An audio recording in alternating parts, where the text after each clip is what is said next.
आज का विषय है क्लाइमेट चेंज, जलवायु परिवर्तन। हम लोग आज के इस अध्याय में मीनिंग ऑफ क्लाइमेट चेंज, जलवायु परिवर्तन का क्या आशय है, उसके बारे में अध्ययन करेंगे और उसके साथ साथ जलवायु परिवर्तन के लिए उत्तरदायी प्रमुख कारक कौन कौन सी है उसके बारे में भी चर्चा करेंगे। Important factors of climate change या क्लाइमेटिक चेंज। तो क्लाइमेटिक चेंज हम लोग कहते हैं, मतलब जिसके कारण क्लाइमेट चेंज होता है, ये हो गया जलवायु के या क्लाइमेट के जो घटक होते हैं, जैसे तापमान, वर्षा, आर्द्रता, इन सबों का जो परिवर्तन है दीर्घकालीन अवधि में, उसी को हम लोग संक्षेप में क्लाइमेट चेंज कहते हैं। तो आइए सबसे पहले हम लोग देखते हैं कि मीनिंग ऑफ क्लाइमेट चेंज, जलवायु परिवर्तन का क्या आशय है।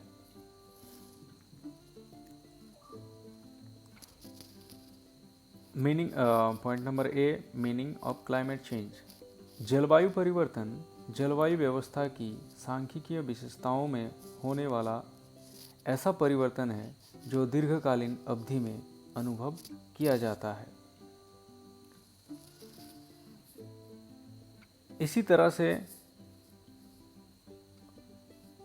के सिद्धार्थ महोदय ने जलवायु परिवर्तन को परिभाषित करते हुए कहे हैं, ऐतिहासिक काल के दौरान पृथ्वी की जलवायु में होने वाली विभिन्नताएं सामूहिक रूप से जलवायु परिवर्तन कहलाती है।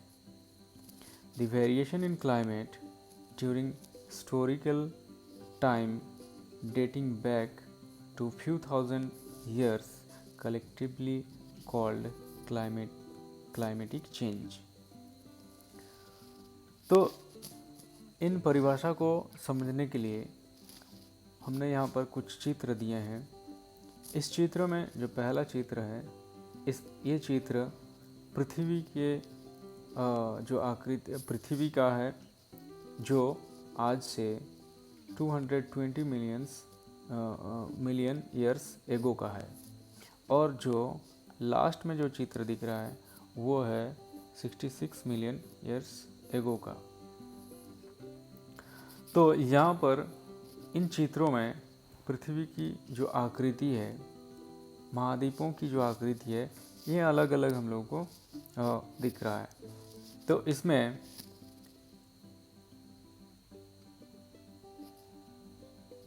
यहाँ पर जो अंतिम वाला चित्र है, यहाँ पर जो अफ्रीका का जो रेगिस्तानी क्षेत्र है, जहाँ पर आज सहारा रेगिस्तान है, तो ये 66 मिलियन ईयर्स एगो में भी वहाँ पर रेगिस्तान का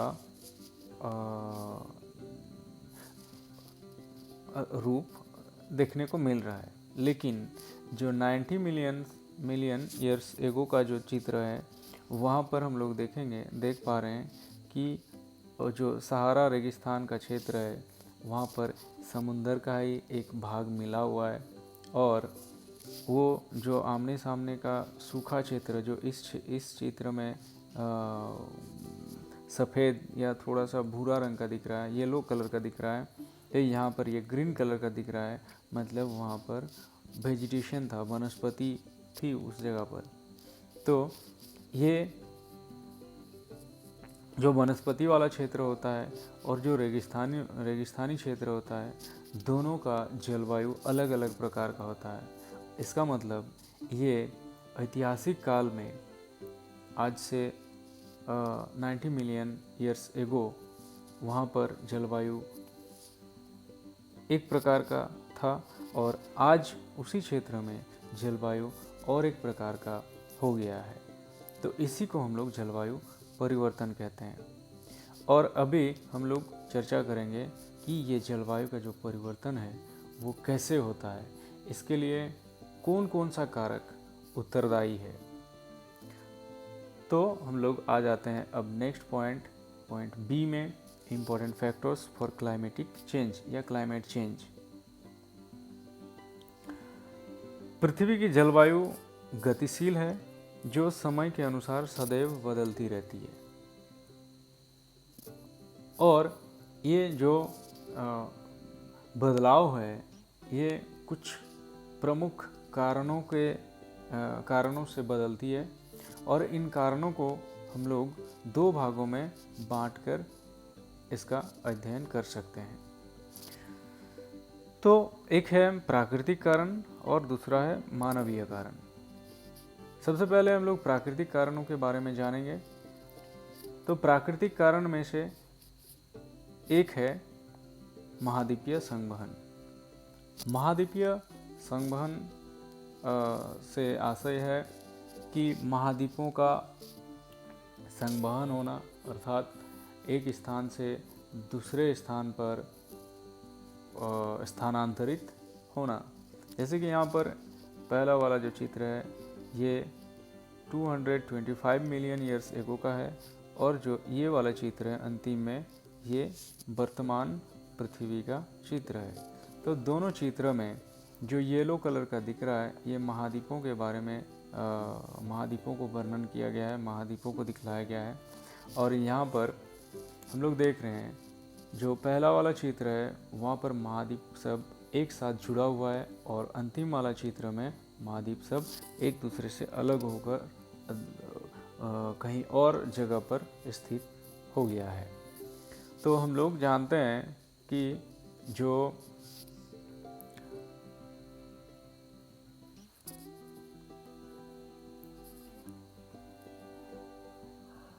ध्रुवीय क्षेत्र है, वहाँ तापमान कम रहता है, और जो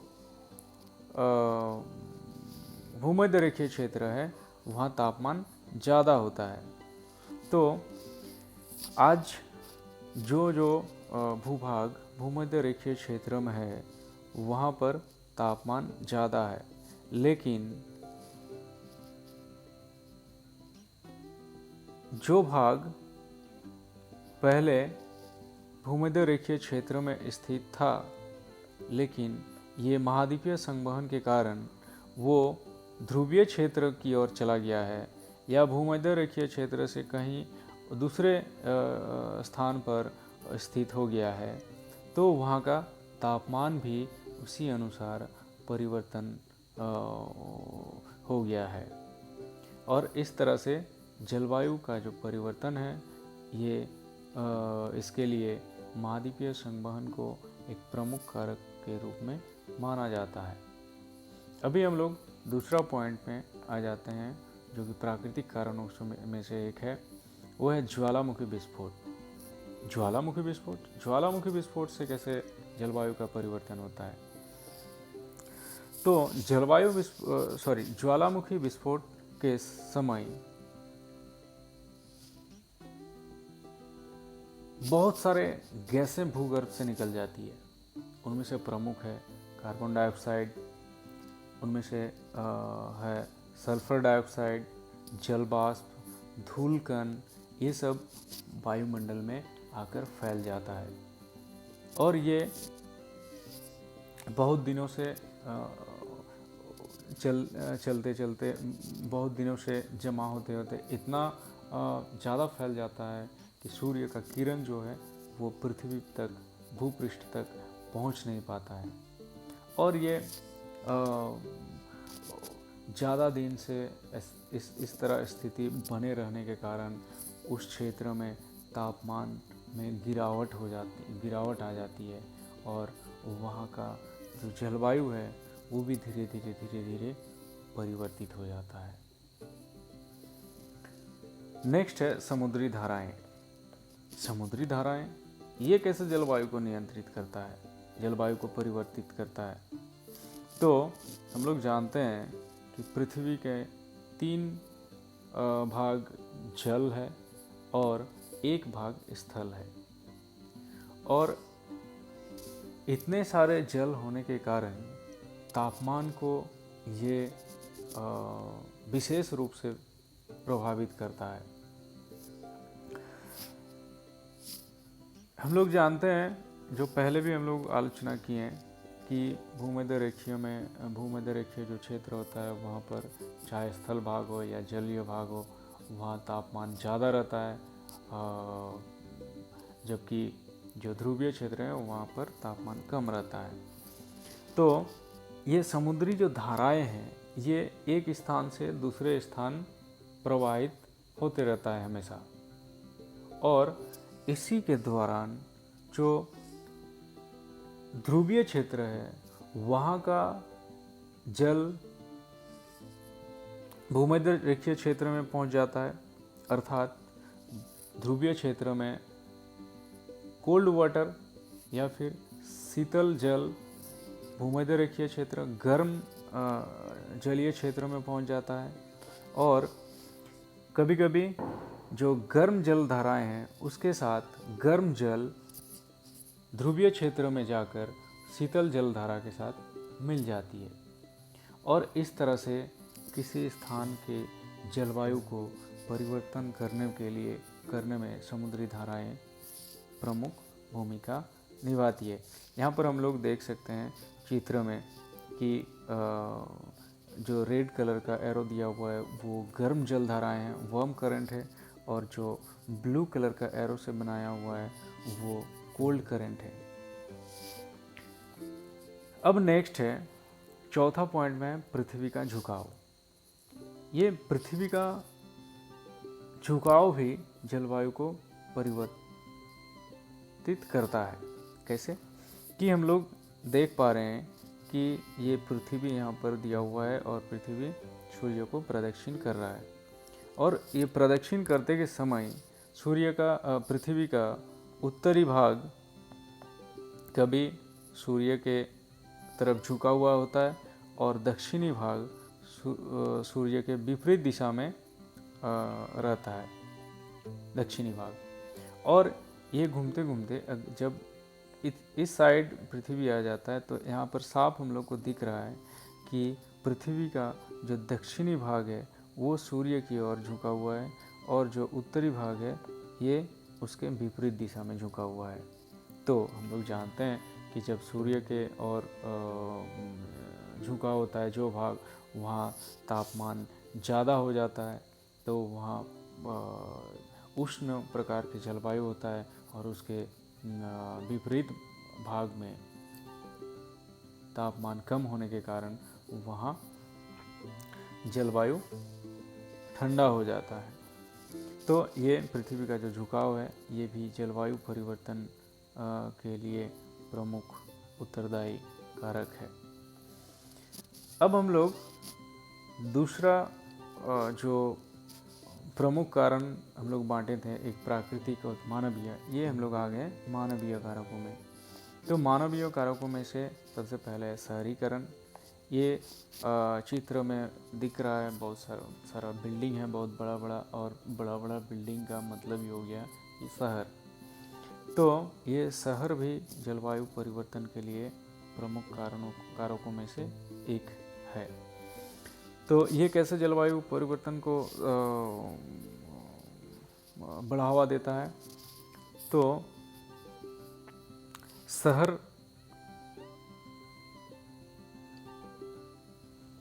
दूसरे स्थानों से, ग्रामीण क्षेत्रों से छोटा होता है, और वहाँ पर जनसंख्या उस हिसाब से बहुत ज़्यादा होता है।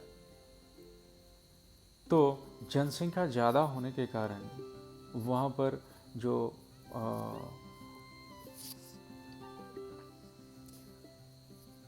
ऊर्जा का दहन होता है ये भी अधिक होता है। वहाँ पर जो वर्ज्य पदार्थ है वो भी बहुत ज़्यादा फेंका जाता है। वहाँ पर प्रदूषण इसके कारण बहुत ज़्यादा बढ़ जाता है, और ये प्रदूषण सीधा जाके उस वहाँ के जो पर्यावरण है उसको प्रभावित करता है, और वो पर्यावरण जलवायु को प्रभावित करता है और परिवर्तन करता है। इस तरह से शहरीकरण भी जलवायु परिवर्तन के लिए एक प्रमुख कारकों में से एक है। उसी तरह से औद्योगिकरण भी जलवायु को परिवर्तन करने में सहायता प्रदान करती है।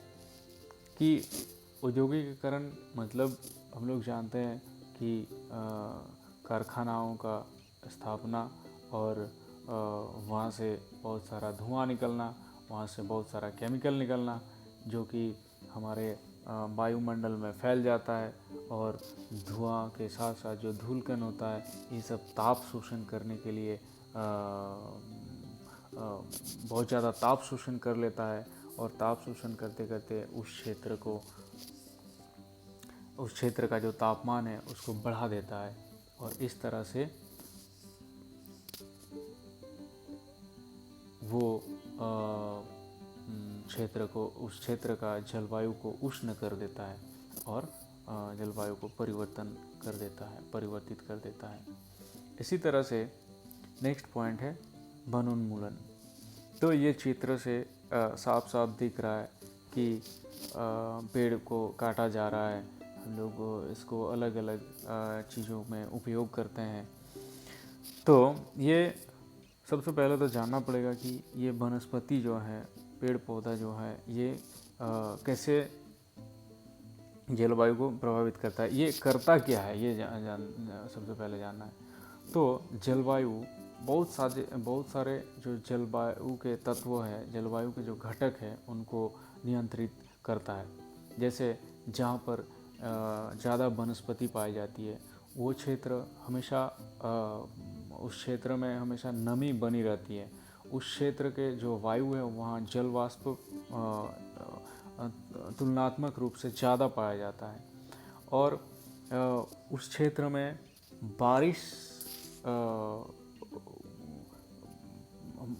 बारिश को भी वो नियंत्रित करता है, वनस्पति युक्त क्षेत्र, और तापमान को भी नियंत्रित करता है।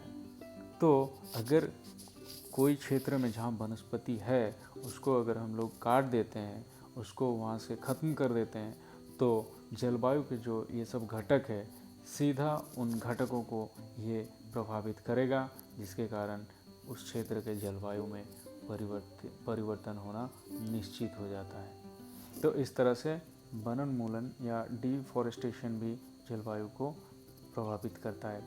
इसी तरह से मानव द्वारा प्रयोग किया गया रासायनिक कीटनाशक एवं जो उर्वरकों का प्रयोग होता है उसके द्वारा भी जलवायु परिवर्तन को प्रभावित होना पड़ता है। और उसी तरह से जो परिवहन संसाधन है उससे जो ऊर्जा का दोहन होता है, उससे जो गैस निकलता है, तो उस गैसों से भी जब ये बहुत दिनों से और जिस मात्रा से ये बढ़ रहा है उसके कारण हम लोग देखते हैं कि जो शहर होता है जहाँ पर ज़्यादा इस तरह परिवहन का संसाधन उपलब्ध होता है, तो वहाँ के तापमान और एक ग्रामीण क्षेत्र के तापमान, तो वहाँ पर ये दोनों अलग अलग होता है, और ये उस तरह से एक ग्रामीण जलवायु और एक शहरी जलवायु को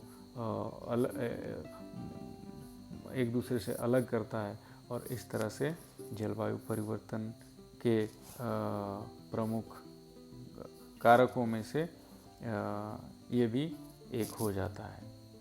तो इस तरह से हम लोग इस अध्ययन में, इस चैप्टर में, इस अध्याय में जलवायु परिवर्तन क्या है उसको समझें, और उस जलवायु परिवर्तन होने के लिए, जलवायु को परिवर्तित करने के लिए उत्तरदायी जो प्रमुख तो उन कारकों के बारे में भी हम लोग यहाँ पर चर्चा की। तो आज के लिए इतना ही। आगे फिर एक नए अध्याय के साथ फिर आप लोग के सामने हाजिर होंगे। तब तक के लिए धन्यवाद।